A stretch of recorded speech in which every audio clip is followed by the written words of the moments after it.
YONO স্যারকে বলছি যে স্যার সঠিকভাবে তদন্ত করে যারা গেজেটভুক্ত ঠিক আপনি তাদেরকেই দেন, আমি যদি না থেকে আমাকে দিবেন না, আর আমি যদি থাকে আমাকে দিবেন। একটা সংগঠন ভেঙে 3টা সংগঠন আছে, যার যেরকম সদস্য আছে তালিকাতে দেওয়া হয়েছে, মানে নাম পাবে হলো 20টা, কিন্তু তালিকা দেওয়া আছে হলো 40টা 50টা, কিন্তু অত তো মানে দিবে না। এখানে দীর্ঘদিন আদিবাসী ক্ষুদ্র নৃগোষ্ঠী সম্প্রদায়ের যে পশুপালন বিষয় নিয়ে সমস্যা, এটা সমাধানের লক্ষ্যে এবং সুষম বন্টনের জন্য এখানে আবেদন জানিয়ে গেলাম যে সমতল ভূমিতে বসবাসরত আদিবাসী এবং ক্ষুদ্র নৃগোষ্ঠীদের জীবনমান উন্নয়নের লক্ষ্যে সরকারিভাবে বরাদ্দের ভাগবাটোরা নিয়ে সৃষ্টি হয়েছে নানা রকম দ্বন্দ্ব।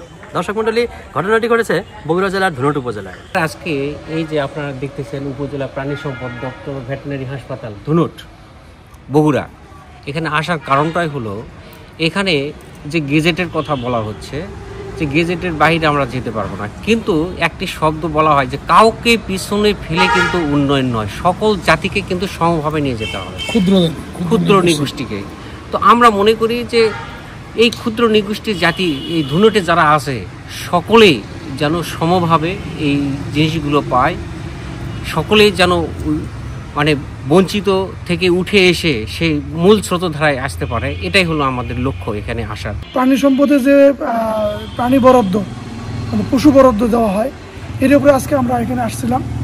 তো আসলে আমরা এখানে এসে দেখলাম যে আসলে এখানে কিন্তু বৈষম্যর শিকার আমরা।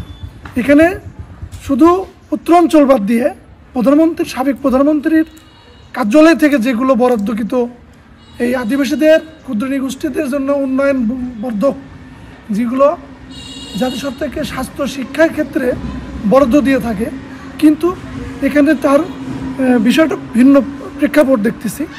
অনগ্রসর পিছিয়ে পড়া এই আদিবাসী ক্ষুদ্র নৃগোষ্ঠীর যে জাতিসত্ত্বের লোক বসবাস করতেছে এই ধুনটে, তারা যেন বঞ্চিত না হয়, এই জন্যই ইউনো মহোদয় এবং আজকে প্রাণী সম্পদ কর্মকর্তা মহোদয়ের কাছে আমরা আসছিলাম।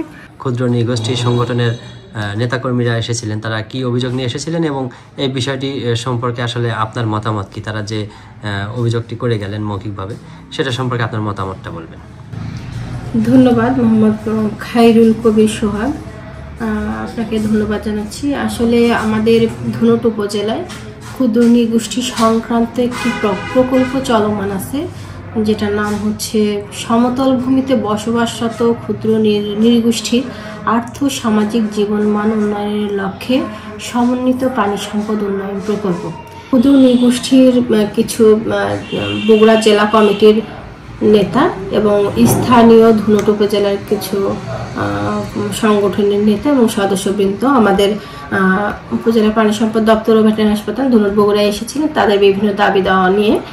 তো আমরা তাদের দাবি দেওয়া শুনেছি এবং আমরা আমাদের নীতিমালা অনুযায়ী, প্রকল্পের যে নির্দিষ্ট গাইডলাইন আছে সেই নীতিমালা অনুযায়ী তাদের আমরা সেই প্যাকেজগুলো আমরা সরবরাহ করব, সাথে আমরা উপজেলা প্রশাসনের সাথে সমন্বয় করব।